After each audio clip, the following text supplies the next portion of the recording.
estão chegando. Só mais alguns minutinhos e aí a gente já vai começar a nossa sessão de perguntas e respostas.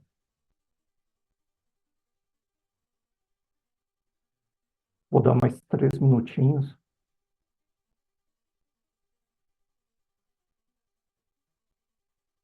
E a gente começa.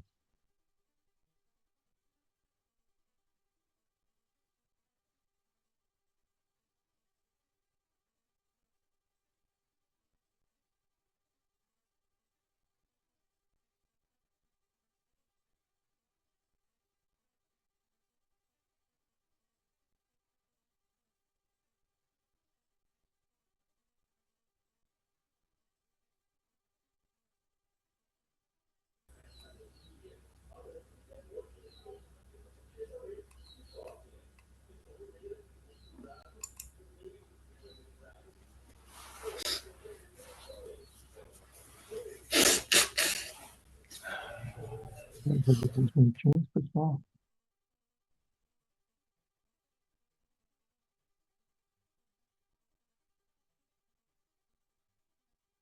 Mais 2 minutinhos e a gente começa.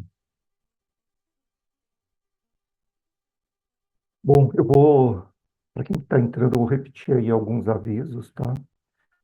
Vocês podem mandar as perguntas pelo nosso chat, tá? Que a equipe de apoio aqui vai nos ajudar a gente se organizar para responder todas as perguntas. Quem quiser abrir o microfone também é possível, tá? Só levanta a mão e aí a gente vai direcionar a palavra e pode abrir o microfone, abrir a câmera se quiser também, tá? Para fazer a pergunta. Quem não quiser, como eu disse, pode utilizar o chat. Então, está aqui comigo, né, o professor Fábio Molina, que é um grande especialista aí no ativo imobilizado, amigo nosso também de longo tempo, então ele vai contribuir aqui também bastante com essa sessão de perguntas e respostas.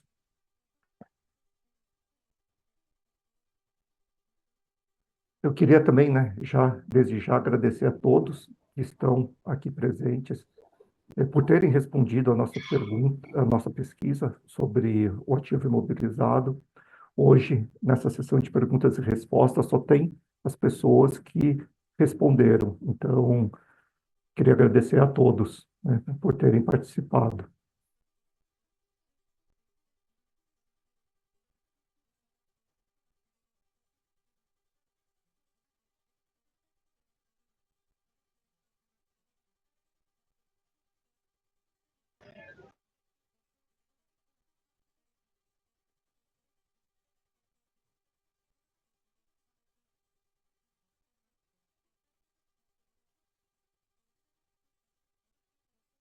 Mais alguns minutinhos só e nós começamos, tá?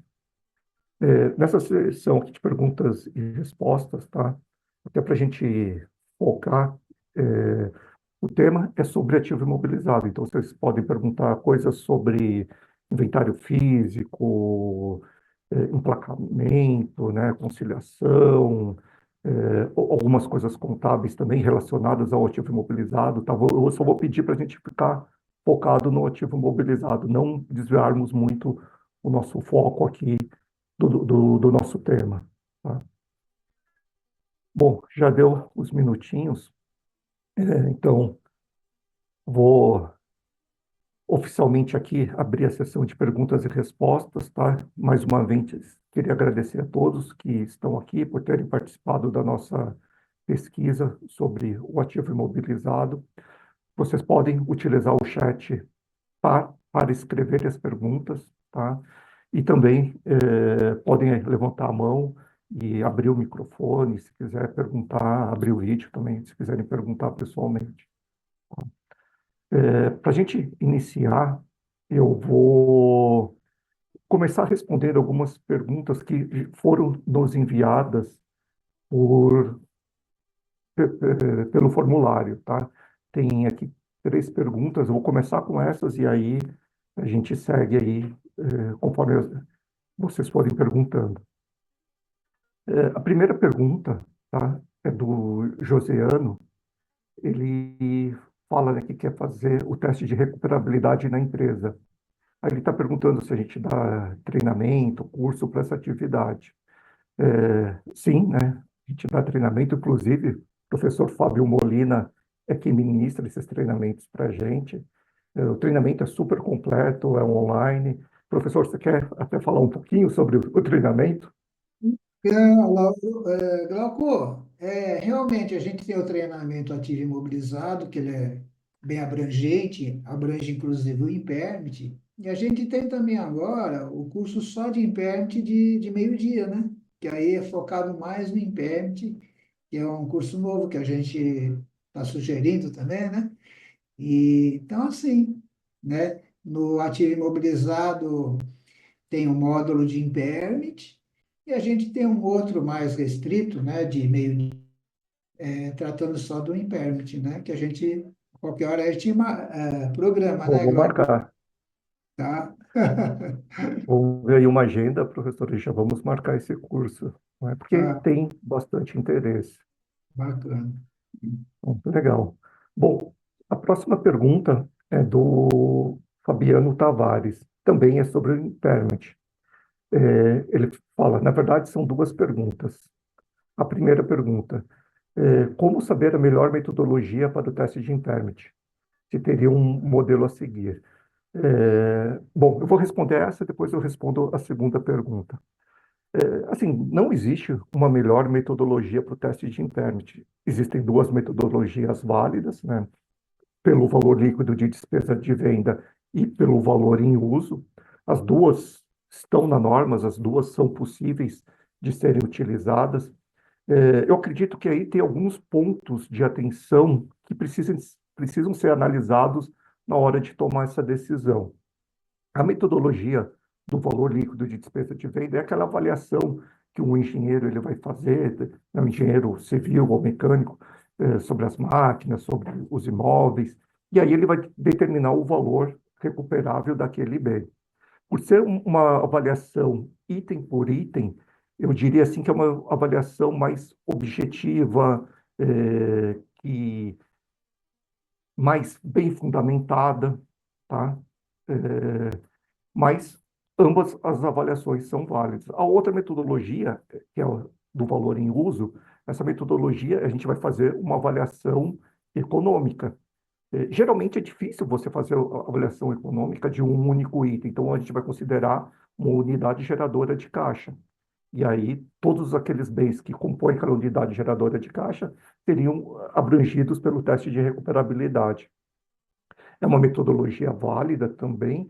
A única questão é que, por ser uma avaliação econômica, ela depende de várias premissas.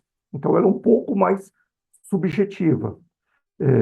E aí, às vezes, a auditoria que vocês possuem, ela vai poder questionar um pouco mais, né? Porque utilizou uma taxa de desconto, porque considerou uma premissa de crescimento, às vezes de receita.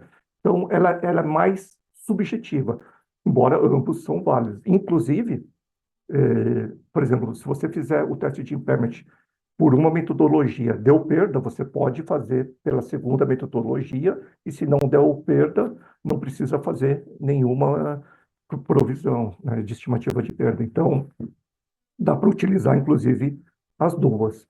É, um outro complemento, né, que eu acho que é interessante, quando a gente fala, né, de valor em uso, né, que é a metodologia por fluxo de caixa, às vezes é interessante avaliar qual que é a situação econômica da empresa.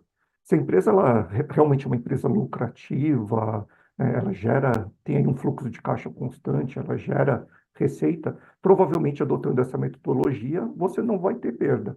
Mas se é uma empresa que, por exemplo, já está em dificuldades financeiras, aumenta a probabilidade de perda. Tá? Não é certeza, mas aumenta a probabilidade.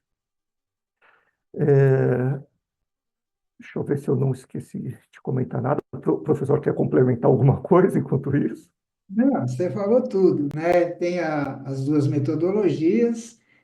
O teste de império ele só é feito quando surgem indícios que determinada unidade geradora de caixa ou determinado bem, né? possa ter o seu valor contábil não recuperável, né? Aí a gente faz o teste de recuperabilidade. A norma recomenda que a gente faça anualmente uma reflexão, né? Se não há alguns indícios internos ou externos de que o valor contábil daquela unidade geradora de caixa possa não ser recuperável. Para então a gente fazer o teste de recuperabilidade. Então não precisa fazer teste de recuperabilidade para tudo, todos os anos, né? Só para aquelas unidades de caixa que surgirem indícios, né? Um exemplo de um indício, né? Surgiu uma tecnologia nova, mais eficiente, mais produtiva, né? A concorrência já está se movimentando para comprar essa nova tecnologia.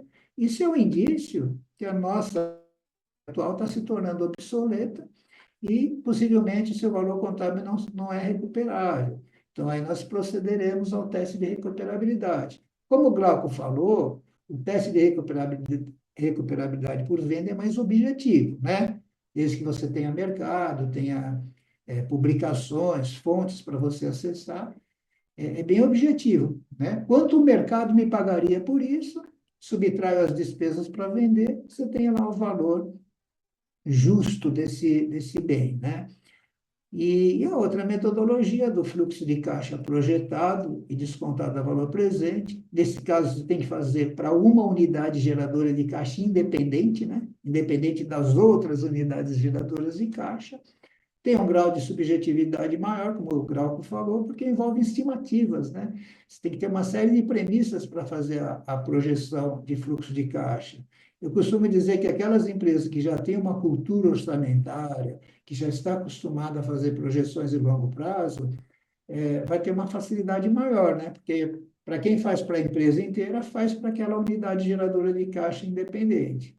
Agora, para a empresa que não tem a cultura orçamentária, isso já vai ter uma dificuldade maior, né? Porque tem que trazer essa cultura para dentro de casa, ou contratando uma consultoria, né? Ou um profissional que tem essa expertise, né? E é isso. É, essa metodologia do fluxo de caixa futuro trazido a valor presente, ela é bastante recomendada pelos economistas, né? Pelo pessoal de finanças em geral, né? E mas você tem uma série de premissas que você tem que definir ali para fazer essa projeção, né? Ela é muito Bastante. interessante no sentido que ela também é usada nos valuations, né? A essência do valuation é projeção de fluxo de caixa trazida a valor presente. Só que o valuation normalmente envolve a empresa inteira, mas também poderia ser feito para a unidade geradora de caixa, né? Isso, Glauco. Bom, acho que está respondido, tá? Fabiano, se tiver aí algum complemento, né, pode colocar no chat, como eu falei, ou depois abrir o microfone. Ah, e tem uma segunda parte da pergunta que eu já estava esquecendo. Agora, acho que agora é sobre inventário. Como organizar um inventário claro e efetivo de uma empresa que nunca fez o inventário? No cotejamento, após apurar todos os níveis, né, tag, número de série, ou como hoje podemos chegar? Por exemplo, conciliar sobras contábeis relevantes, adequando o cadastro do imobilizado de maneira a refletir a sobra física.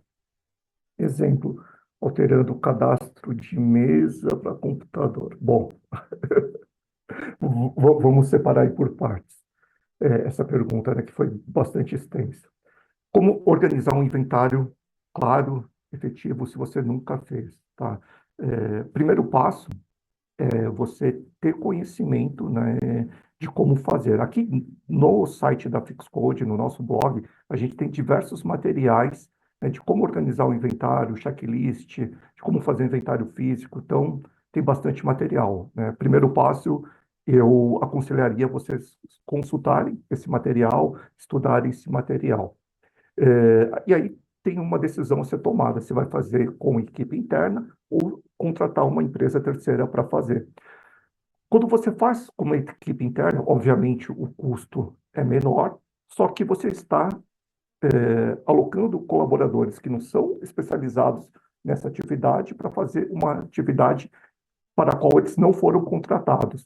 Então, a qualidade, o tempo né, não é a mesma de uma empresa especializada. Quando vocês contratam a Fixcode, a gente tem aqui técnicos que só fazem isso, né? É o dia inteiro fazendo inventário, temos a equipe contábil que o dia inteiro só faz conciliação. Então, eu diria que a qualidade do serviço como um todo, a precisão, né, o resultado final é melhor, né, contratando uma empresa terceira, obviamente idônea, especialista nessa atividade.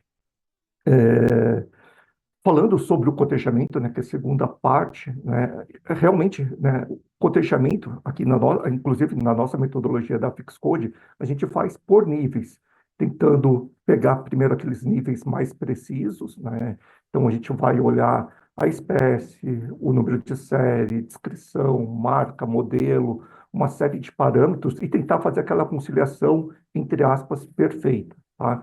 Com o maior número de critérios possíveis.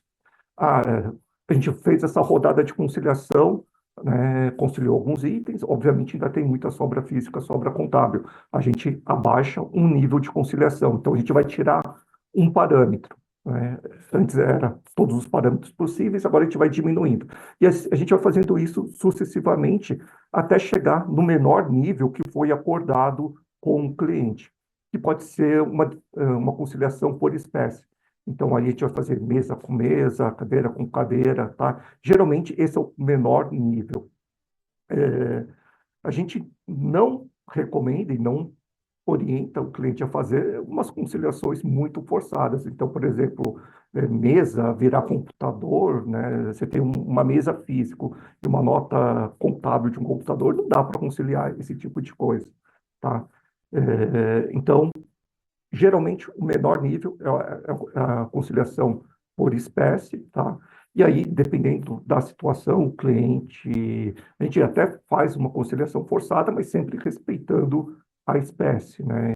Como eu disse, não dá para conciliar cadeira com mesa, são coisas completamente diferentes e a auditoria, né, se pegar isso, com certeza iria questionar. Às vezes ela já questiona essas conciliações um pouco mais forçadas, né, de bens entre a mesma espécie, imagina de bens de espécies diferentes, tá? O professor quer fazer algum complemento?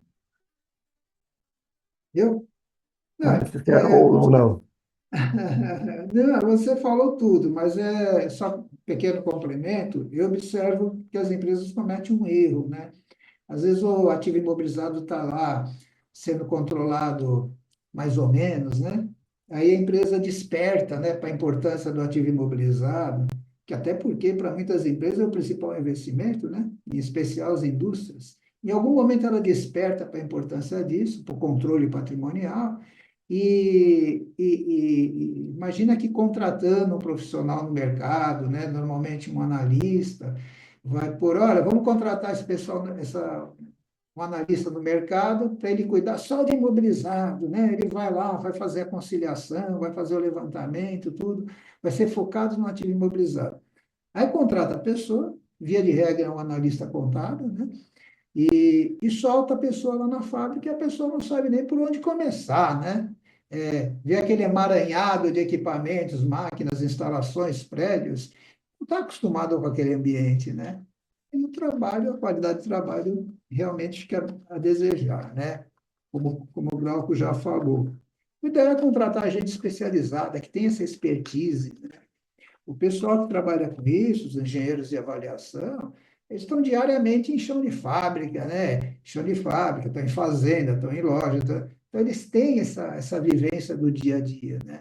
Ao passo que um analista contábil, não, ele até conhece o ativo imobilizado na sua faceta financeira, né? Mas não conhece na operacional ali, como é que vai levantar, como é que vai inventariar, né? É isso. Professor. Bom, a próxima pergunta do Jair Ferreira é: empresas participando de um consórcio, obras, por exemplo, não deveria existir um dispositivo, norma ou contrato obrigatório para o caso de desmobilização dos bens? Assim ficaria definido quem é quem na partilha dos bens. É, bom, Jair, inclusive a Fixcode já participou de alguns consórcios, tá? Para fazer alguns projetos aí de inventário, avaliação. É, existem duas formas, né, quando você se constitui um consórcio, é, as empresas, né, elas criam um novo CNPJ e os bens adquiridos para execução desse projeto podem ser por esse CNPJ novo, tá? Essa é uma possibilidade. E aí, obviamente, no final do projeto teria que ter a partilha. E a segunda forma é cada empresa compra os bens e utiliza, né, independente, né? Então, a Fixcode comprou um bem que vai ser usado nesse projeto, mas foi a Fixcode que comprou a outro, o outro parceiro também faz a mesma coisa, tá? E aí seria uma outra forma. Então, as duas são possíveis. Quando a gente utiliza essa segunda forma, a partilha já foi feita, né? Quem comprou é o dono do bem. Quando foi comprado pelo CNPJ do consórcio constituinte, então aí realmente deve haver uma partilha. Aí, obviamente, precisa entrar nas cláusulas desse contrato. Pode ser que já tenha sido definido alguma regra, algum acordo, então a gente precisaria ler esse instrumento, tá? Ou não, se não foi definido nada, as partes vão ter que definir. Então aí, foi 50-50%, vão ter que conversar, né, e dividir, ou vender os bens e depois dividir o valor. Então aí tem N formas, tá? Isso não existe, que eu saiba, pelo menos, não existe nenhuma norma específica, né, que trata da desimobilização para consórcio. Não sei se o professor sabe, eu não conheço. Acho que você já falou tudo, né? Tem um CPC lá sobre joint ventures, né? De consórcio, mas com Não tem relação à nada parte. específico assim, né? Tão específico, Não, não. eu não lembro. Acho que o que você falou já fechou. Fechou. Imaginando que a pergunta foi nesse sentido, de joint venture, né? Sim. Consórcio de empresas para construir um novo negócio, né? É isso Bom, aí. a próxima pergunta do Marcelo, ele diz: gostaria de saber se é possível falar alguma coisa sobre a resolução TJF número 880 de 29/4/2024, no caso sobre os procedimentos e critérios para depreciação e avaliação de bens culturais. Pô, Marcelo, particularmente eu não conheço essa resolução. Não sei se o professor conhece. Não, é muito específica do setor cultural, né? E não sei Eu se acho que é algo bem específico, né, do Conselho de Justiça Federal. Eu não conheço essa norma, tá? Precisaria aí pesquisar para te dar uma resposta um pouco mais precisa, tá? O que eu posso falar aí, né, sobre os procedimentos e critérios de depreciação, né, é, eu vou falar, né, sem olhar a norma, então eu posso até estar falando alguma besteira, mas eu acredito que não vai fugir muito, né, das recomendações, né, do CPC 27, né, das normas já existentes. É importante, né, fazer o inventário físico. Eu acho que essa é a base, né, de toda boa gestão patrimonial. Sobre os critérios de depreciação, obviamente, observar a questão da vida útil.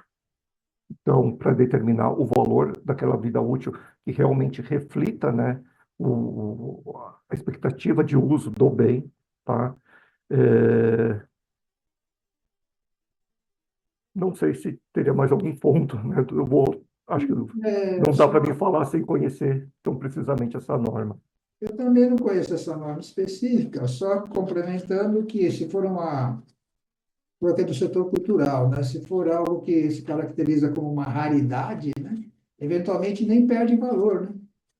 Então, Verdade, verdade, né? Por exemplo, uma obra de arte, ela não deprecia, tá? Porque se mantém o valor, né? isso até Então, valoriza, né? muitas vezes até se valoriza. Então, precisa, obviamente, né, a gente tomar esse cuidado, tá? Bom, as perguntas que chegaram anteriormente foram essas, tá? Pessoal, alguém aí agora quer fazer alguma pergunta, quer abrir o microfone, abrir a câmera, se quiser também, tá? E perguntar alguma coisa sobre o ativo imobilizado, a gente está aqui agora à disposição, tá?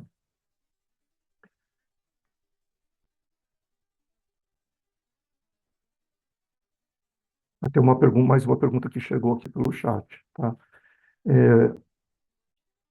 No caso, caso no inventário foram localizados itens sem rastreabilidade, como proceder? Bom, não sei se eu entendi essa pergunta, tá, Luciene? Eh, estou imaginando que é a seguinte situação, tá? Foi feito o inventário físico, né? O bem existe fisicamente, ele foi inventariado, tá? Foi coletado todas as informações, e aí, quando a gente está fazendo a parte contábil, não existe o correspondente contábil, tá? Não existe nota, não existe documento, né? Eu acredito que quando você fala sem rastreabilidade, é isso, né? Sem esse lastro contábil. Então, existe fisicamente, não existe o correspondente contábil, não existe o documento contábil para a gente conciliar. Nesse caso, infelizmente, esse bem ele vai ser uma sobra física, tá? Pode ser que não existe essa parte contábil, porque no momento da aquisição, esse bem ele foi contabilizado errado, tá? Ele não entrou no ativo imobilizado, a pessoa que estava na época jogou direto para a despesa, né? Obviamente, eu estou aqui supondo algumas explicações, mas infelizmente, né, são situações que ocorrem no dia a dia, ocorrem no mundo real. Então, se for esse caso específico, infelizmente não tem muito o que fazer, vai ser uma sobra física. Você vai controlar, eu aconselho, né, controlar aquele bem fisicamente, né? Você vai acompanhá-lo, né, mas somente utilizando critério físico, né? Não dá para depreciar, não dá para fazer nada, tá? Se não foi isso, por favor, complemente. Tem algumas outras perguntas aqui que chegaram pelo YouTube, do Thiago Rossi. Se o item obsoleto eu utilizar as peças dele, preciso criar algum relatório ou somente a baixa do item e o reconhecimento da peça em estoque já está correto? Se estiver obsoleto e eu for utilizar peças dele, tá? Você tem um bem, né, que você vai baixar, mas você vai aproveitar algumas peças desse bem para fazer manutenção em outros bens iguais. Eu acredito que essa seja a pergunta. Bom, eu vou responder aqui, aí se o professor quiser dar uma resposta um pouco mais elaborada, o que que eu olharia, Tiago? Qual que é a materialidade disso, né? O valor é relevante? Vale a pena? Né? Você está falando de um item que já é obsoleto, né? Como que você vai conseguir destacar, separar o valor de uma peça desse item? Tá? Pode ser que não seja material, não seja relevante, e aí eu não faria nada, né? Não adotaria nenhum procedimento contábil. Eu só faria algo a respeito se fosse muito relevante o valor, tá? Essa é a minha opinião, professor. Não sei se você quer complementar, falar alguma É, coisa. é assim, quando o item está obsoleto, né, provavelmente ele não tem mais potencial de gerar benefícios futuros para a empresa. Em última análise, é caixa, né? E a norma fala que se você tiver um bem nessas condições, sem o potencial de gerar caixa no futuro, tem que baixar mesmo, né? Tem que baixar. Uma pré-condição para ser ativo é que exista esse potencial de geração de benefícios econômicos futuros. Se em algum momento esse potencial deixou de existir, tem que baixar. A questão aí de aproveitar componentes no outro equipamento sendo produzido lá dentro da empresa, acredito eu, né? Ele poderá até integrar, né? Não vai ter custo. Você usou lá uma sucata, né, para complementar um outro bem lá que você está construindo. Me parece que é por aí, né? Aí, como o próprio o Grau falou, a não sei que seja um valor relevante, algo relevante que tinha até um valor contábil anterior, né? E agora está sendo agregado no outro equipamento, aí o custo vai ser o valor contábil que ele tinha antes de ser baixado, né? Se for uma coisa relevante. Bom, uma outra pergunta aqui do Marcelo. Trabalho em uma empresa alimentícia e estamos desenvolvendo um ativo biológico para utilizar na produção. Como devo imobilizar esse ativo? Em alguma conta específica? É, Bom, ativos biológicos são abrangidos pela CPC 29, tá? Aí, obviamente, a gente precisaria entender, né, mais detalhes, né? Quando você fala, estou desenvolvendo um ativo biológico. É, não é, né, assim, o comum, né, da maioria das empresas, então é, eu não estou conseguindo visualizar que tipo de ativo biológico estaria desenvolvendo. Mas vamos supor, né? Não foi essa a pergunta, mas eu vou responder, né? Imagino que fosse um intangível que você está desenvolvendo, né? Um software, né? Algo desse tipo aí, que até seria CPC 04. Nesse caso, né, do desenvolvimento, né, os custos, aqueles que você consegue mapear, né, claramente, definir, apontar claramente, né, que foram usados, né, no desenvolvimento desse ativo intangível, você pode, né, compor o valor dele, tá? No caso do ativo biológico, acredito que seja semelhante, mas eu não consigo aqui visualizar, e também não é a minha especialidade muito ativo biológico. Professor Fábio Molina, É, quer complementar talvez, aí? foi o Marcelo que perguntou? Foi o Não, Marcelo. então, talvez me corrija se eu estiver errado. Ele quis dizer que ele está construindo um equipamento para ser usado na Pode operação de ser, ativos biológicos, pode né? ser, pode ser, pode ser.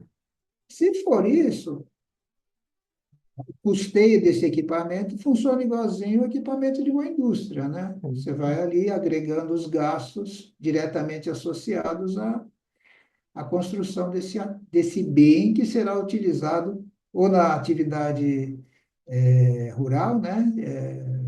Agronegócios, né? Que é onde estão os ativos. Porque os ativos biológicos mesmo, o que que é? São árvores, animais, né? Então, provavelmente o que ele está falando é do equipamento a ser usado na operação, né? Aí segue o mesmo critério de uma É, indústria, né? Você vai Aí a custear CPC 27 segue o mesmo padrão. o mesmo padrão, né? Legal.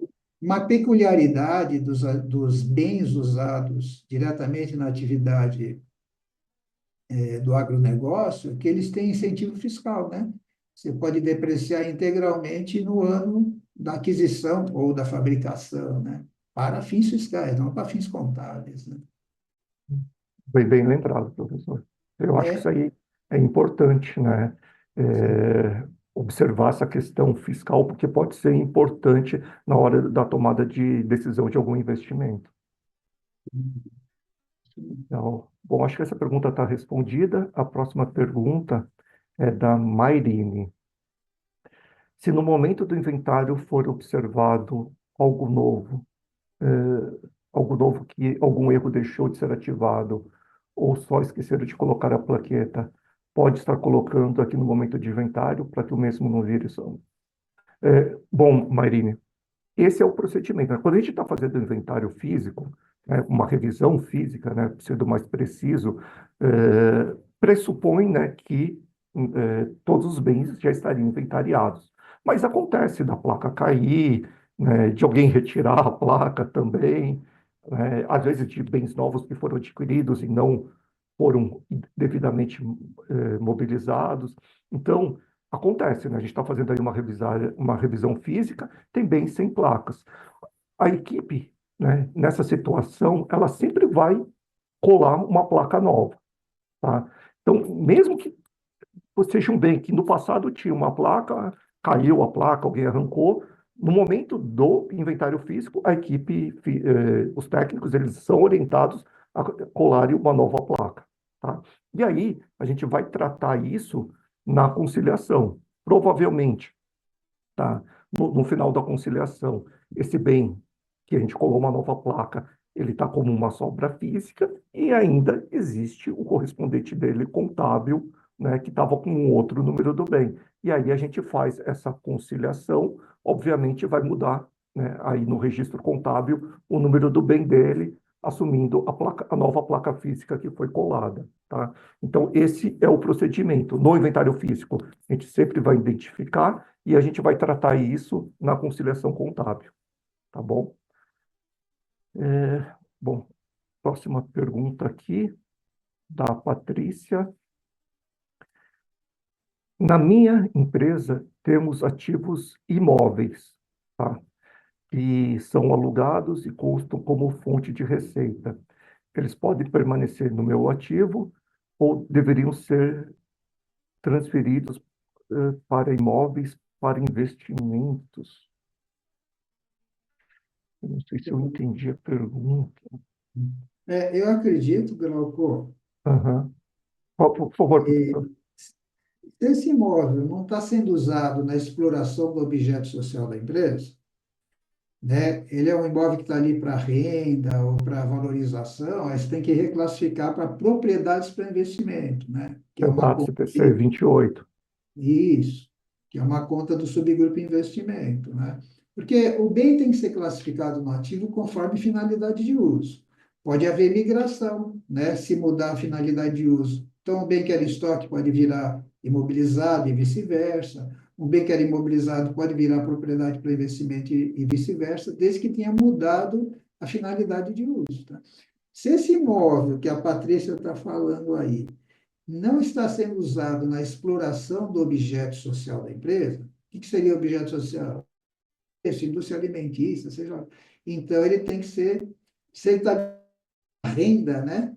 Ou compraram para por uma questão de oportunidade, né? Ou para uso futuro indefinido, aí então fica lá na propriedade para investimento. Aí, Reclassifica, né? aí, Patrícia, CPC 28, propriedades, né, mantidas para investimentos, tá? E é legal, né, se realmente for esse o caso, você transferir, porque tem alguns benefícios, né? Quando o imóvel ele está classificado como propriedade mantida para investimento, você pode avaliá-lo anualmente pelo valor justo, tá? E como a tendência dos imóveis é subir o preço, isso pode ser interessante para você, tá? Para a gestão, pelo menos, que vai refletir aí em um ganho, tá bom? Espero que a gente tenha respondido a essa pergunta. Bom, tem aqui uma outra pergunta da Samara, que foi enviada pelo YouTube. Temos uma situação no ativo imobilizado versus consórcio. Compramos a carta do consórcio veículo, as parcelas foram pagas e contabilizadas no imobilizado em andamento, no meio do caminho, cancelamos o consórcio. O banco devolveu o valor. Vamos liquidar o bem em andamento para o definitivo. Porém, não sei como baixar esse bem. É necessário ter uma nota fiscal de venda, não ficamos com o veículo e temos o valor pendurado no banco, conta interna da empresa. Desde já agradeço.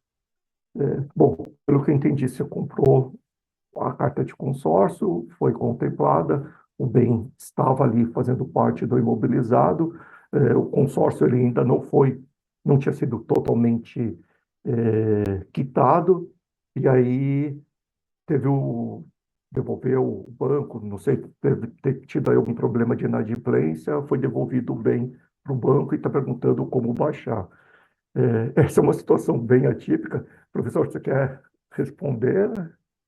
Eu só não entendi se ela já recebeu os bens ou não, porque ela falou, Não ficou 100% claro. porque que o banco devolveu o dinheiro, né? Então, eu imagino assim, você me corrige, colega, você estava fazendo adiantamentos para o consórcio, estava lá numa conta de adiantamento a fornecedores no ativo imobilizado em andamento, porque era um bem que seria imobilizado, né? Em algum momento, por algum motivo que eu desconheço, houve uma rescisão contratual, alguma coisa assim, né? O banco te devolveu os adiantamentos, né? Então, aí você tem que baixar, né? Tem que baixar isso aí, porque não vai mais comprar os bens, né? Não sei se é por aí a pergunta, né? Ou se já tinha recebido esses bens, Não, né? não ficou claro, né? Como o banco devolveu o valor, eu acredito que ainda não, o bem ainda não tinha, não É, tinha, a empresa não tinha tinha sido recebido o bem ainda. entregue, né? Então, aí vai abaixar contra esse próprio adiantamento do banco, vai liquidar esse ativo, né? Vai virar caixa, né? Quando você fez o adiantamento, o que você fez? Debitou adiantamento a fornecedores e creditou caixa, né? Caixa, banco. Agora vai fazer o contrário, né? O banco, é como se o banco estivesse recomprando isso aí de você, né? Então você vai debitar o caixa pela entrada de dinheiro e vai creditar esses adiantamentos. Se houver algum resíduo, alguma coisa, baixa lá para ganhos e perdas de capital, né? Pela conta de resultado, onde normalmente você faz as baixas dos ativos imobilizados. Me corrige se eu entendi errado a questão, né? Acho que é isso mesmo, professor. Pelo que eu entendi também é essa situação, tá? Se não for essa situação, Samara, por favor, complemente aqui para a gente. Bom, tem uma próxima pergunta aqui que é da Jennifer. Trabalho em uma empresa que opera por projetos, onde as aquisições são contabilizadas como ativo em andamento e, ao término do projeto, são imobilizadas. Alguma sugestão para aprimorar o controle patrimonial dos ativos ainda em andamento? Bom, Jennifer, a minha sugestão, que é um pouco tendenciosa, é você utilizar o sistema da Fixcode, o Afixpad, né? E lá tem um módulo onde você pode, né, fazer, né, toda essa gestão do projeto em andamento, né, enquanto está sendo construído, né, você vai jogando lá, e na hora de mobilizar, isso também é muito fácil de fazer utilizando o nosso sistema, tá? Essa seria a minha sugestão para facilitar a sua vida, facilitar a sua operação. E aí, se você quiser conhecer em detalhes, entre em contato com o nosso comercial, né, que eles podem aí agendar uma demonstração para você. Tá bom? E eu concordo Bom, totalmente, porque nós não estamos falando de picuinha, né? Estamos falando de é, investimentos relevantes, né? Então tem que ter controle, né? tem que ter Isso é controle. investimento para a empresa, né? O Jair aqui levantou a mão. O Jair quer fazer uma pergunta? Bom dia, Glauco, bom dia, Bom dia. doutor professor Molina. Oi. Minha pergunta é uma pergunta muito recorrente nas empresas que eu trabalhei. Um veículo, por exemplo, eventualmente, às vezes precisava se fazer uma troca do motor. Como baixar o anterior, uma baixa proporcional, sabendo-se que aquele veículo, né, o motor estava no valor total da aquisição? Então, essas questões, posso falar, Glauco? Quer que eu fale? Claro, claro, professor. Essas questões de baixa, quando você agrega um componente novo, relevante no bem, né? Quando eu falo relevante, é que tem vida útil superior a um ano, né? Naturalmente que o substituído tem que ser baixado, né? No caso aí, o veículo trabalha com motor, não com dois, né? E o critério para identificar o valor a ser baixado é o critério da proporcionalidade, né? Se for possível, eu até mostro um exemplo aqui. Posso compartilhar o negócio Oh, aqui? claro, eu acho que vai ajudar a esclarecer. Ah, tá. Pode Então, compartilhar, professor. vou compartilhar. Está aparecendo aí o meu Excel? Tá, Tá. Então, imagine o seguinte: a situação histórica desse bem seria essa daqui, ó. Custo R$ 100.000, já depreciou 40.000, o valor contábil atual é 60.000, né? A empresa precisa trocar, ou eventualmente trocar o bem, né? Então, ela foi para o mercado fazer cotações. chegou à conclusão que o componente que ela vai agregar custa R$ 70.000. E o conjunto completo novo custa R$ 140.000. Ela então decidiu trocar só o componente, porque a estrutura aqui do equipamento está boa, né? Muito bem, então ela achou uma proporção, quanto que o componente representa no conjunto completo, ambos novos. Exemplo aqui, 50%, não é verdade? Então, você vai agregar o componente novo pelo custo, R$ 70.000, vai aplicar o valor contábil atual e vai achar o valor a ser baixado do componente substituído, né? Então, você adiciona o custo do componente novo e baixa o valor do componente substituído por esse critério da proporcionalidade, aceito inclusive pela Receita Federal, tá? Perfeito. Essa explicação, acho que foi a melhor que eu vi até hoje. Para mim, ficou assim, muito claro. Jair, Entendi. Então, numa das empresas que eu trabalhei também, É, nós fizemos isso com os computadores, certo. porque a gente pegava o valor do ativo imobilizado, estava lá o computador, só que ele englobava, né? Tanto a CPU como o monitor. E aí comprava uma peça separada, né? Como é que iria ser feito? Então foi atribuído um percentual e aí a gente ajustou todos os computadores que tinha da empresa. Jair, é um critério que foi usado lá. Normalmente, você não tem uma linha demarcatória, né, onde pudesse Uhum. falar daqui para cima é uma coisa, daqui para baixo é outra, né? Essa é a questão mais polêmica do ativo imobilizado, né? Quando ativar e quando despesar. Justamente porque não tem essa linha demarcatória, daqui para cima é uma coisa, daqui para baixo é outra. Você tem uma faixa de penumbra, né? Que aí é julgado. Porque, por exemplo, você deu o exemplo do motor do carro. Nós temos que levar em consideração, em primeiro lugar, a materialidade, né? Que a gente não dá o mesmo rigor para uma coisa de R$ 1.000 e para uma coisa de R$ 100.000, né? Em segundo lugar, o contexto operacional, porque veículo para uma empresa ali que tem meia dúzia de carro no pátio é um contexto operacional. Veículo para uma transportadora que tem 500 caminhões no pátio é outro contexto, né? Aí você vai controlar pneu, vai controlar bateria, etc., né? Então, existe uma subjetividade, sem dúvida nenhuma, né? Espera-se que essa subjetividade seja usada de forma responsável. Mas você está nessa faixa de julgamento, né? Entendeu? Com relação a esses componentes aí do ativo imobilizado. Na minha modesta opinião, monitor é uma coisa barata, né? Uhum. E, eventualmente, você troca com uma certa frequência. Eu, na gestão desse negócio, eu lançaria em despesa isso, na troca aí. Aí você quer fala, mas complementar? ó, dura mais que um ano. Tá, mas o que que isso representa? Qual a materialidade disso, né? Peso. Respondido, Jair? Sim. Qualquer coisa, pode É, perguntar novamente, né? pode replicar, etc. Não, respondido. Legal. Bom, próxima pergunta aqui da Luciene. Na empresa, temos dois automóveis ativados, sendo um deles foi roubado e indenizado pela seguradora, porém não foi baixado, e o outro vendido sem emissão de nota fiscal. Como regularizar essas informações? Bom, Bom, Luciane, você está com um probleminha, né? a questão É, daquele que foi roubado, né? Naturalmente foi feito o BO, aquela coisa toda, a seguradora reembolsou, né? Quer dizer, você baixou para perda, em função do roubo, e você teve uma recuperação monetária da perda, e provavelmente você vai usar esse dinheiro para repor esse equipamento, né? Mas tem que baixar, porque ele não existe mais. O ladrão levou, né? Mas é isso.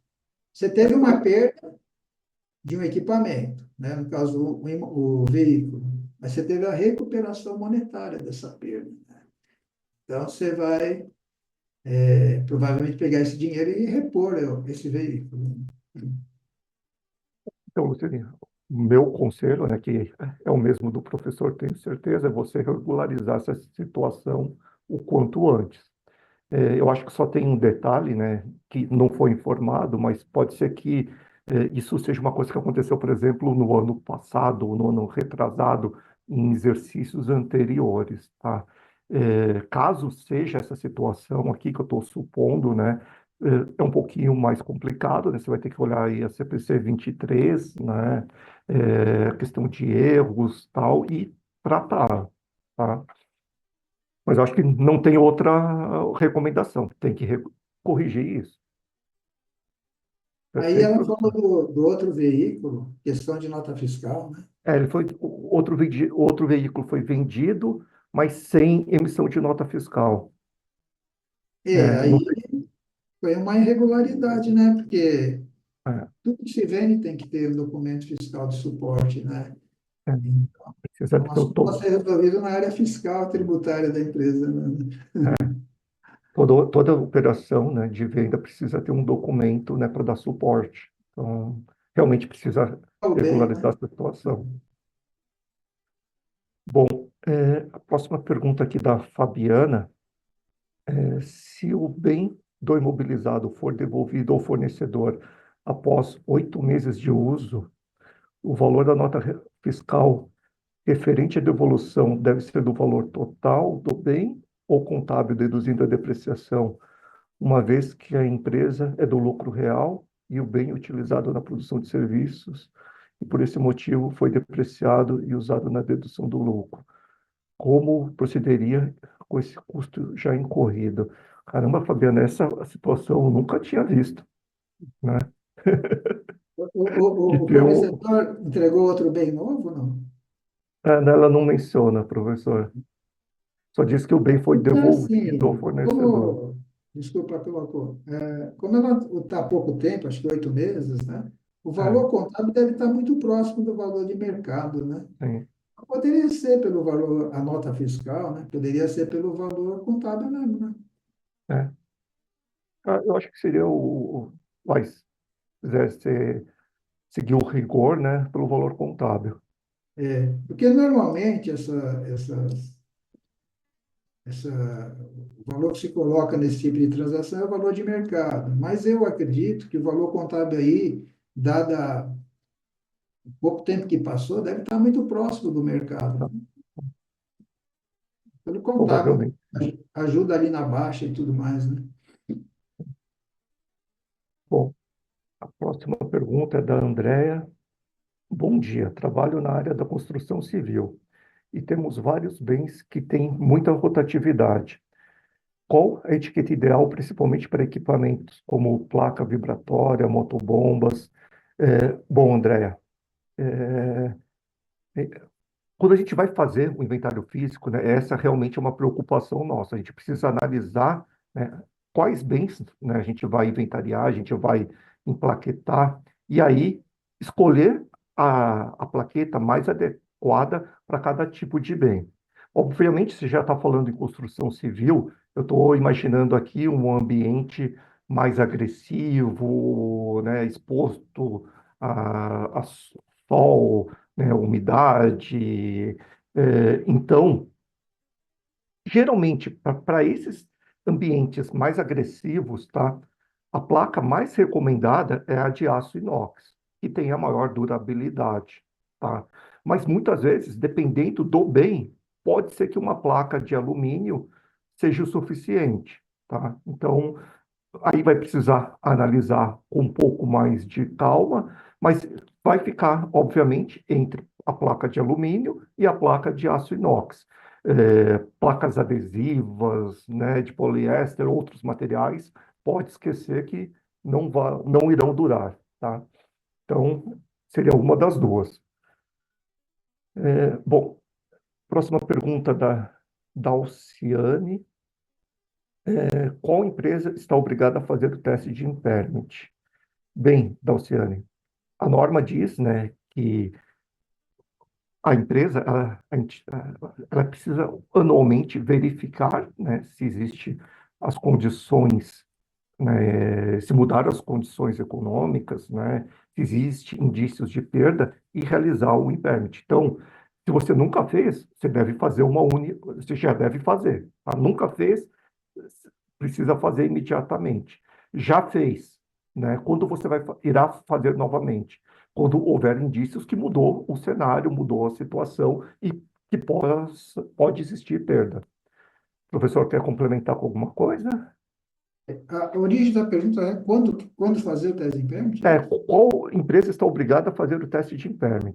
Então, na verdade, aí é decorrente de uma norma contábil, né? Não é fiscal isso. Fiscalmente nem existe impairment, né? Então, o que que a norma recomenda, Luciana, né? É da Oceane.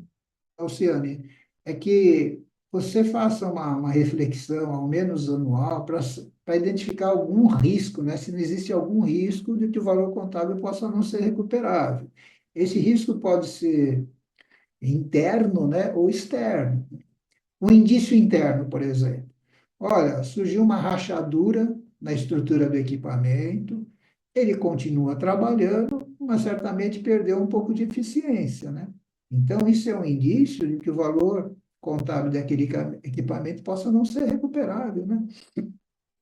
Um indício externo, o produto fabricado por esse equipamento está perdendo o mercado por um produto concorrente, né? A empresa está vendendo cada vez menos, né? Porque surgiu um produto concorrente àquele produzido pelo equipamento, né? Uma obsolescência comercial, né? E não técnica. Isso é um indício que o valor contábil possa não ser recuperável. Aí você vai proceder ao teste de recuperabilidade, né? Quando você procede ao teste de recuperabilidade por uso, você faz por uma unidade geradora de caixa que normalmente é formada por um agregado de ativos, né? Excepcionalmente por um bem só, mas normalmente por um agregado de bens, né? Ela gera caixa independente das outras unidades geradoras de caixa.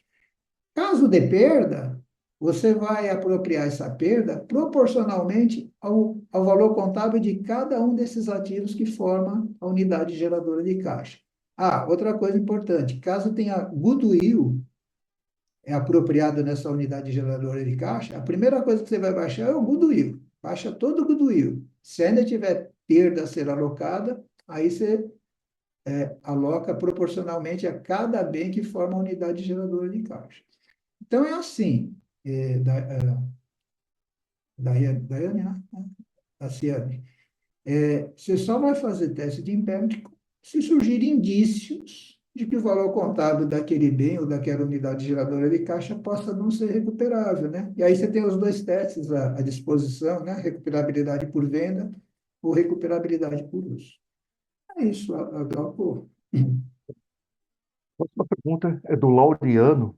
Uma entidade sem fins lucrativos, no caso, uma fundação, é obrigada a reconhecer a IFRS 16.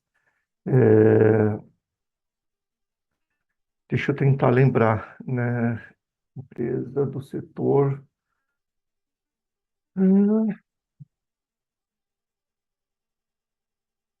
não me engano, né, e aí eu posso estar falando uma bobagem que não é a minha especialidade, eu acho que não é obrigado, tá? Mas, professor, eu acho que você pode responder melhor essa pergunta. Não, não. A unidade é sem fins lucrativos, né? É É, isso que foi dito. isso. Então, ela está observando as normas contábeis, né? Os CPCs, por exemplo, né? Se ela estiver usando CPCs, o mesmo critério que usa numa empresa comercial vai usar lá dentro, né? Agora, se ela tem norma contábil específica, tudo, aí vai seguir a norma específica, né? É. Então, só precisaria esclarecer, colega, se ela segue as normas contábeis normais, que as outras empresas também seguem, né? Aliás, diga-se de passagem, atualmente nós temos 4 blocos de normas contábeis no Brasil, né? Porque estava uma confusão com esse negócio, algumas empresas observavam os CPCs, outras não. Então, desde 2023, nós temos 4 blocos de normas contábeis no Brasil, né? Contabilidade para microentidades, que é aquelas que faturam até 4 milhões e 800 anos. Essas aí continuam praticando uma contabilidade fiscal, né? É o máximo que elas conseguem fazer. Normalmente são empresas que contratam serviços de pequenos escritórios de contabilidade, né? Então, o máximo que consegue fazer é contabilidade fiscal mesmo. Aliás, se você quiser, eu projeto isso, Glauco. por favor, professor, acho que vai ficar mais, ajudar a esclarecer. É,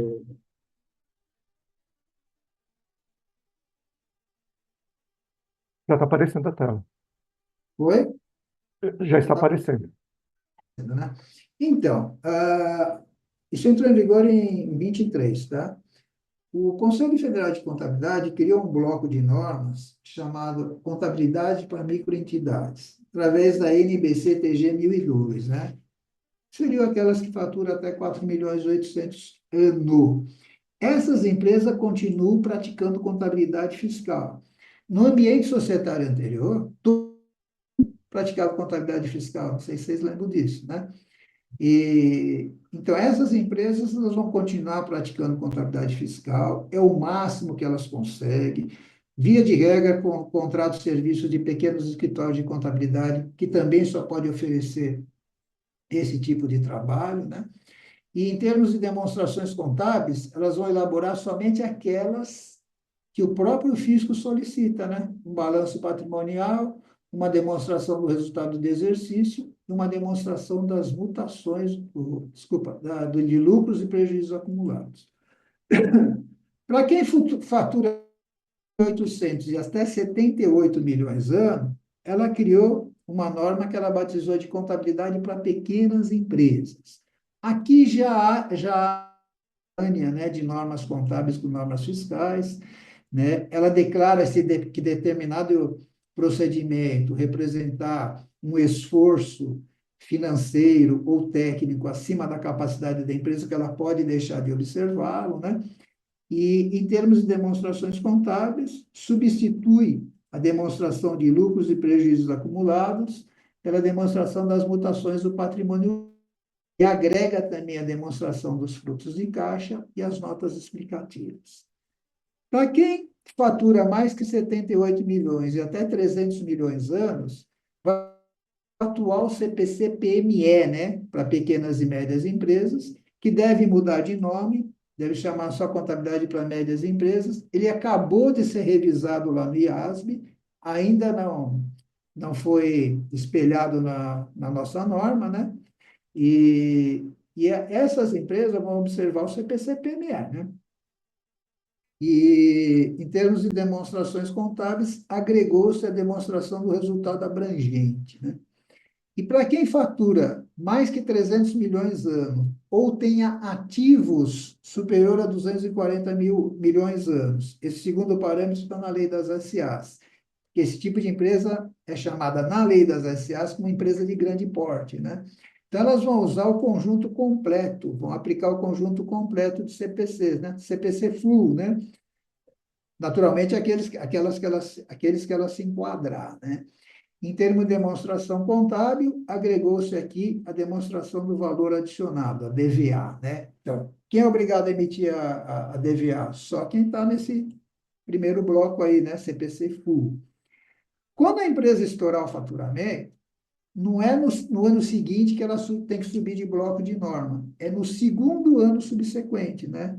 O Conselho Federal de Contabilidade deu um ano para a empresa se preparar para passar a observar um novo bloco de normas contábeis, né? Agora, espontaneamente, a empresa pode observar um bloco de normas contábeis superior ao que ela se enquadrou, né? Mas caso ela queira fazer isso espontaneamente, tem que observar integralmente o novo bloco de normas contábeis. Não pode ser pedaço de um, pedaço do outro, né? Esses parâmetros aqui, o Conselho Federal de Contabilidade aproveitou da área fiscal, né? O parâmetro de microempresa, o parâmetro de lucro presumido, né? E esses 300 milhões veio da lei societária, né? A lei das SAs. Por que que ele fez isso? Isso aqui não tem nada a ver com fiscal, né? É para que, quando corrigir esses parâmetros na legislação tributária ou na legislação societária, automaticamente corrige os parâmetros aqui dessa norma contábil, né? E então é isso, tá? Agora eu não me lembro por que que a gente começou a falar disso, né?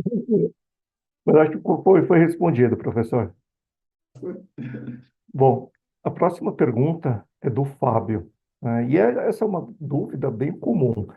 O Fábio ele pergunta: me tire uma dúvida, se possível. Pode tombar bens móveis por lote? por exemplo, atribuir uma numeração única para um lote com 50 carteiras escolares. Então, Fábio, esse não é o procedimento correto, tá? Imaginando que a atividade da empresa seja uma escola, é, você deve atribuir, né, para cada carteira um número do bem, né, uma plaquinha, tá? Quando você faz esse controle lote, e a gente vê isso ocorrer em algumas empresas, tem uma série de problemas que você vai ter que lidar no futuro. Então, você colou uma placa única que corresponde a 50 carteiras. Como que você transfere parte dessas carteiras, né, para uma outra sala, para uma outra unidade, né? Assim, fica muito vago, fica muito subjetivo. Você vai dar baixa. Como que você dá baixa, né, de uma carteira, né? São 50, não é um número. Então, o controle, ele fica muito falho, ele fica muito deficiente.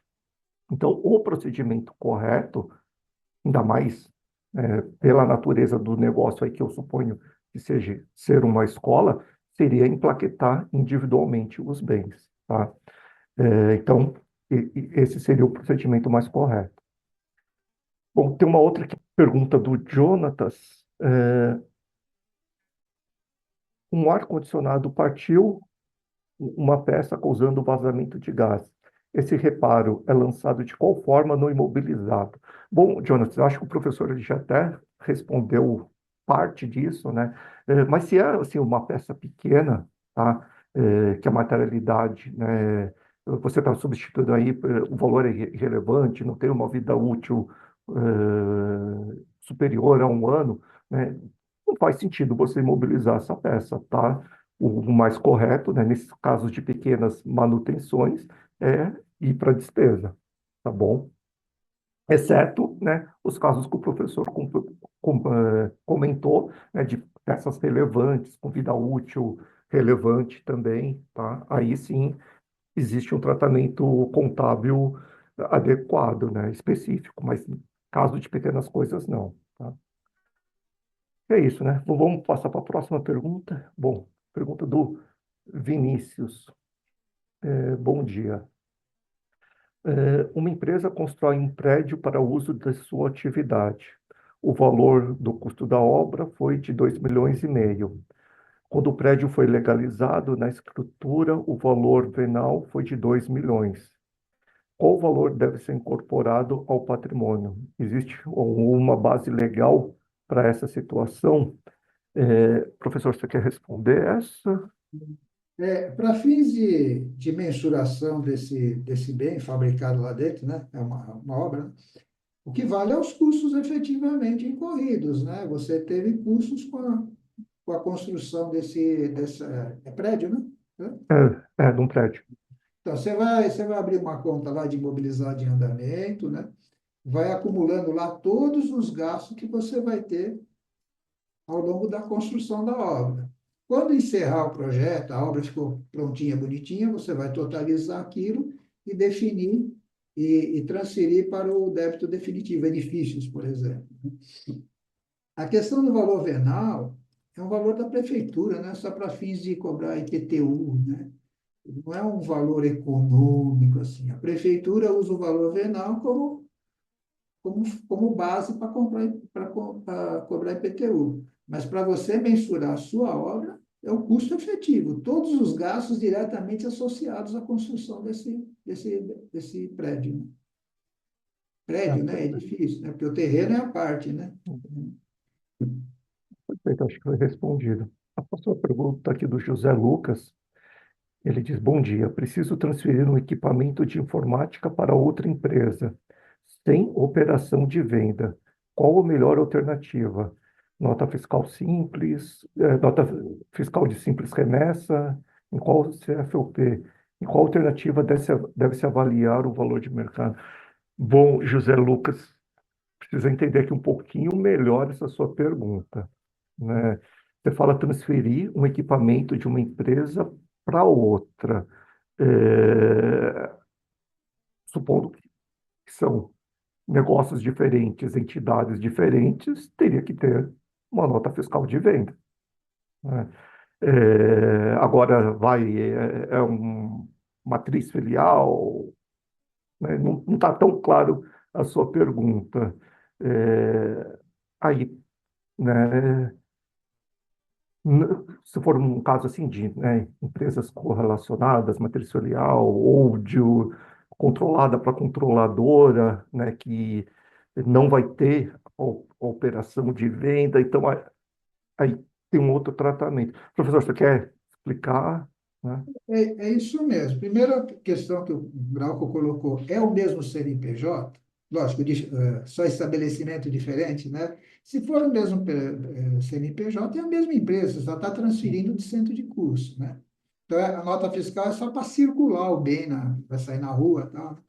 Agora, se você for uma outra empresa, né, um outro CNPJ, mesmo que seja uma controlada, uma coligada, uma subsidiária integral, aí tem que vender, né?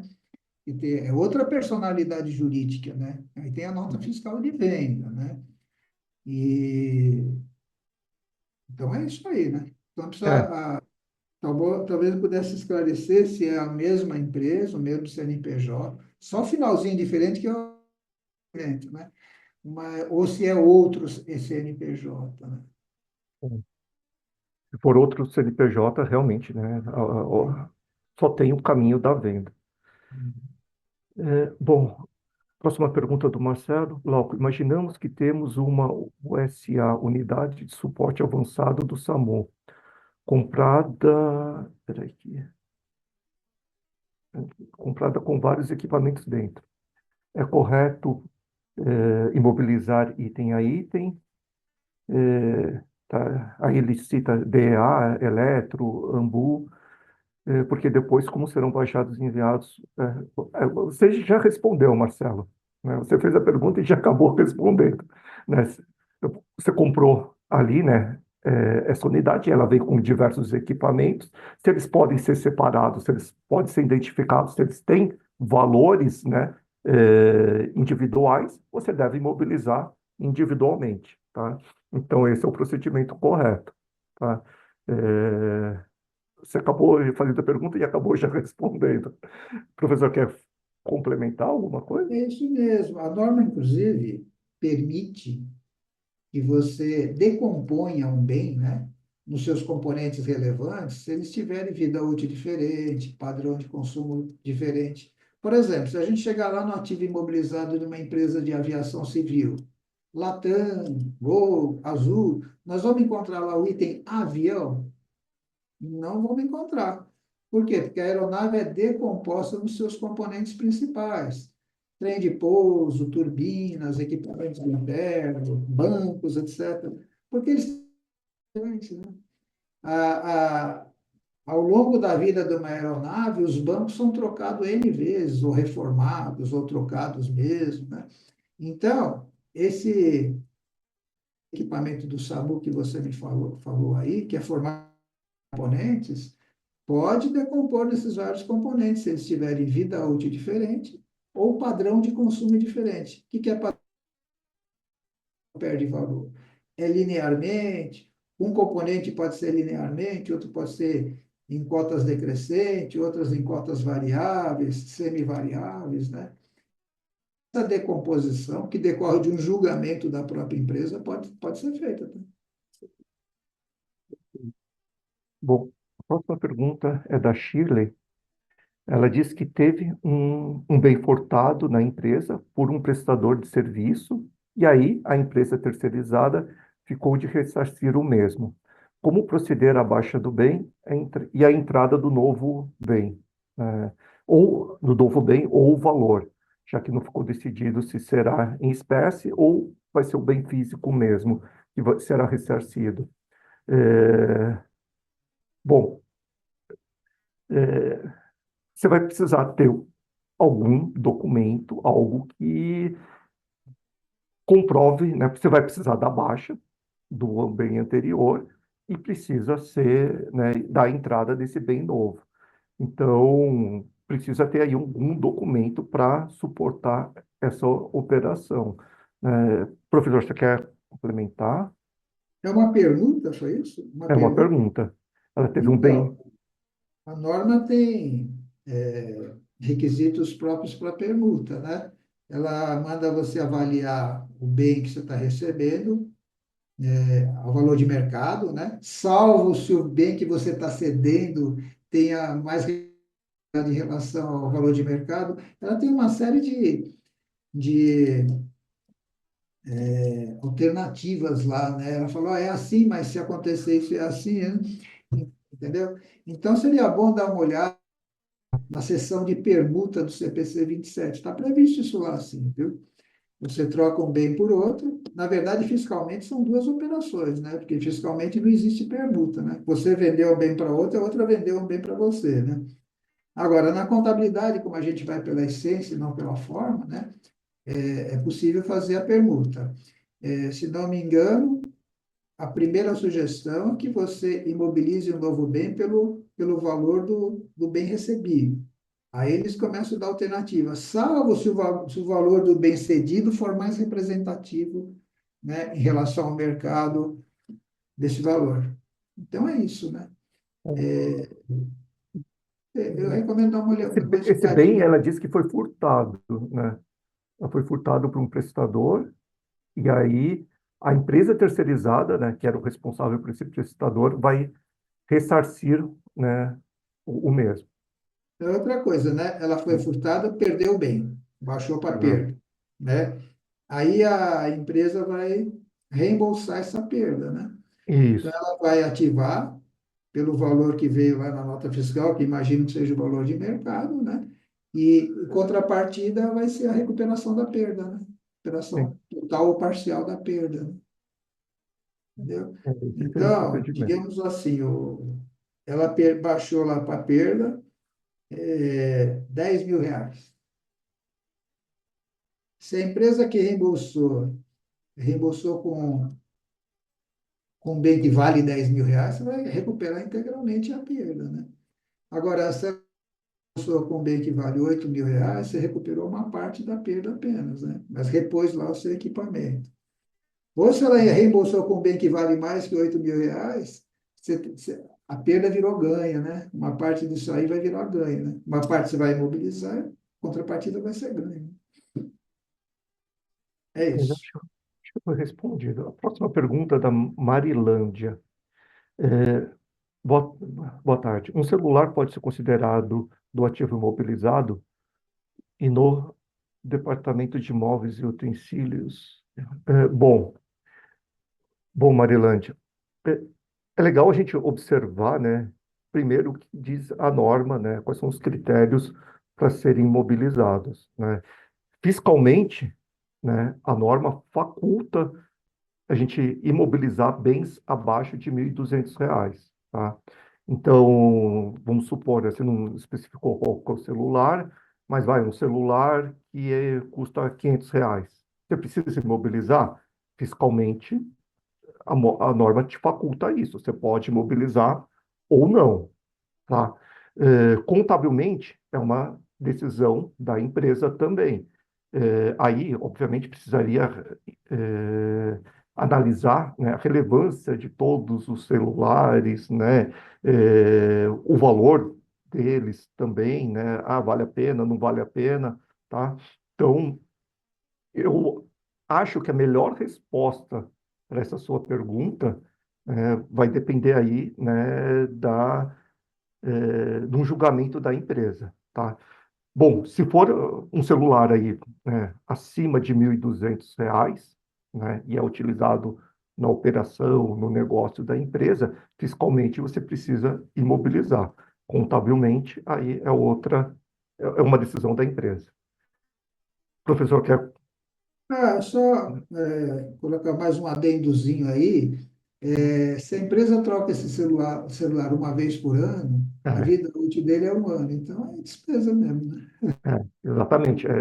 Bem complementado, né? Você precisa analisar também qual que é a vida útil, né? Supondo aqui, né, que a vida útil seja maior do que um ano, aí imobilizaria. Menor do que um ano, pode ser direto para despesa. Bom, próxima pergunta da Rafaela. ao encontrar um bem que havia sido baixado um ano atrás e, e realizamos o estorno para o ativo, o que acontece com ele contabilmente? Ah, bom, Rafaela, essa é uma pergunta um pouco complicada, né? É, você fez um inventário, né? Imagino que isso aí era uma sobra, né? Uma sobra contábil e você baixou há um ano atrás. Você fez um novo inventário, encontrou esse bem, tá? E aí já foi baixado, né? É, duas opções, tá, Rafaela? Primeira opção, só controla fisicamente, vida que segue, tá? Segunda opção, é um valor muito relevante, né? Quero corrigir. Aí você vai ter que olhar, né? Como eu falei, a CPC lá 28, né? De erros tal, e refazer, né? E corrigir esse erro, melhor dizendo. Professor, tem alguma outra orientação adicional? Na verdade, o bem tinha sido baixado, tinha sumido, né? Aí ele Tinha apareceu sido de novo. sumido e aí encontraram. Pois é. E aí ressuscitou o bem, né? É, eu acho que não tem muito o que fazer, né? Eu acho que essas duas opções, ou só controla daqui para frente fisicamente, né? Já foi baixado mesmo, ou, né, vai precisar, né, é, ser contabilizado aí como se fosse um erro, né? Ah, foi baixado indevidamente, vai ter que ser estornado. Voltar à Ah, origem do erro. Porque ah, fiscalmente, se você imobilizar novamente com valor, aquela baixa lá que feita lá atrás acaba sendo indedutível, né? Porque você é, baixou um bem para perda, não sei, algo que afetou o seu lucro tributável, sendo que o bem estava lá dentro da empresa. Então, se for uma picuinha, como o Grau falou, tem valor contábil mesmo para não ficar chamando atenção, né? ah, Se for uma coisa controla relevante, só fisicamente e vida que segue. exatamente, exatamente. Agora, se for uma coisa relevante, eu não acredito que seja uma coisa relevante, né? Mas se for uma coisa relevante, aí tem que ir lá na CPC 23, tem que retroagir lá na origem do erro, vir recalculando Ah, tudo, refletir no balanço de abertura do ano corrente e daqui para frente, vida nova, né? Ah, se for uma coisa pequena, lá, imaterial, assim, em relação ao seu acervo, deixa quieto, né? Porque senão só vai chamar atenção aí, inclusive do fisco, né? Porque aquela perda feita lá atrás diminuiu o lucro tributável, né? E diminuiu indevidamente, porque o bem estava lá na empresa, né? Então é isso aí. Essas Então, correções aí, é bom levar em conta a materialidade. Se for coisa pequena, deixa quieto, né? Para não fazer barulho aí, não atrair fiscal para dentro da empresa. só uma coisa que eu lembrei, Rafaela, que pode ser interessante, assim, é uma boa prática adotar, tá? Por exemplo, você fez um inventário agora, né? Tem as sobras, né? O que for, como o professor falou, né, irrelevante, né? Já baixa, né? Mas imagine que nas suas sobras contábeis tenham bens de valor relevante, tá? Qual que seria uma boa estratégia? Óbvio, é difícil, né? Um bem de valor relevante não aparecer, né? É bem difícil, mas vamos supor que isso aconteça. Qual que seria uma estratégia? Você classifica esse bem, né, numa outra conta, né, de sobras a identificar, tá? Obviamente você não vai depreciar nada. E aí, né, no segundo inventário, né, se, por exemplo, você vai fazer um outro inventário daqui a um ano. No segundo inventário, se nesse período, né, durante esse período, esse bem não apareceu, né, aí você vai baixar nesse segundo inventário, tá? Se ele apareceu, né, que seria o normal, né, não é difícil sumir bem de valor relevante, né, ele está ali classificado, você só reclassifica novamente, tá? Então, isso aí é uma estratégia que você pode utilizar, né, se você faz essas revisões constantemente, tá? Tem uma outra pergunta aqui do Marcelo. E acho que vai ser a nossa última pergunta, professor. Me diz respeito àquela questão dos R$ 1.200, né? Então, posso falar, Cláudio? Claro, Esse parâmetro fiscal, viu, Marcelo? Olha, se você comprar um bem usado, né? Você comprar um bem com vida útil superior a 1 ano, mas cujo custo seja até R$ 1.200, você pode, não é que deve, né? Pode lançar em despesa. Mas a própria lei dá as restrições. Isso aí só vale se você comprar um bem de uso assim específico, né? Uma coisa, você ter 1, 2 unidades lá na empresa. Por exemplo, você comprou uma fragmentadora de papel de mesa, né? Sabe aquela fragmentadora de papel? Dura mais que 1 ano? Dura. Custa até R$ 1.200? Custa. Vamos imaginar que custa até R$ 1.200. Então quando eu comprar essa fragmentadora de papel, eu posso lançar em despesa? Pode. Agora, uma coisa que você usa uma quantidade coletiva, por exemplo, numa escola usa carteira, né? Carteira. Uma carteira dura mais que 1 ano? Dura. Uma carteira custa até R$ 1.200? Custa. Então quando eu comprar a carteira, posso lançar direto em despesa? Não! Você não usa 1, 2, 3 carteiras, você usa 10.000 carteiras. É o item fundamental do seu processo, né? Então, a lei dá esse favor, mas ao mesmo tempo ela traz as restrições de uso, tá? Não vale para uso generalizado isso, não. exatamente. Você precisa ver aí qual que é o negócio da sua empresa, né? E se dentro do negócio é relevante ou não. Perfeito. Acho que aqui abordamos todas as perguntas, professor. E chegamos aqui já no tempo, né? Então, queria agradecer a todos que participaram, agradecer muito ao professor Fábio Molina, né, que sempre contribui assim, imensamente, né, nas nossas, nos nossos treinamentos, né, é um parceiro aqui de longa data. Muito obrigado, professor, né? Só interrompendo, eu que agradeço você pela oportunidade de estar aqui na FICSCOD, que é uma das empresas de referência, né, nessa área de avaliações patrimoniais. Então, para mim é uma grande honra fazer uma pequena contribuição aqui, tá? E Com agradeço a certeza. todos pela atenção, né, pela atenção e pelas perguntas que foram enviadas. Sim, perguntas muito boas, né? Espero que tenha sido útil essa sessão de perguntas e respostas, tá? E pessoal, quem tiver alguma dúvida adicional, né, pode entrar em contato aí com o nosso departamento de marketing, só que a gente sempre procura responder dentro do nosso site, né, na parte de blog. Tem muito conteúdo também, tem muito material. Então, às vezes, vocês têm alguma dúvida sobre ativo imobilizado, dá uma consultada lá, às vezes já tem o que você precisa, né? Já tem um artigo escrito, tá? É, Mais uma vez, muito obrigado aí por todos terem participado, da nossa pesquisa sobre o ativo imobilizado.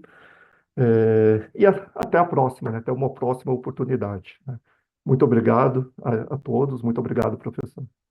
Gratidão. Obrigado, viu? Tchau, tchau para todos. Até mais. Tchau, tchau, pessoal. Alô, professor. Oi. Até mais, tchau, tchau.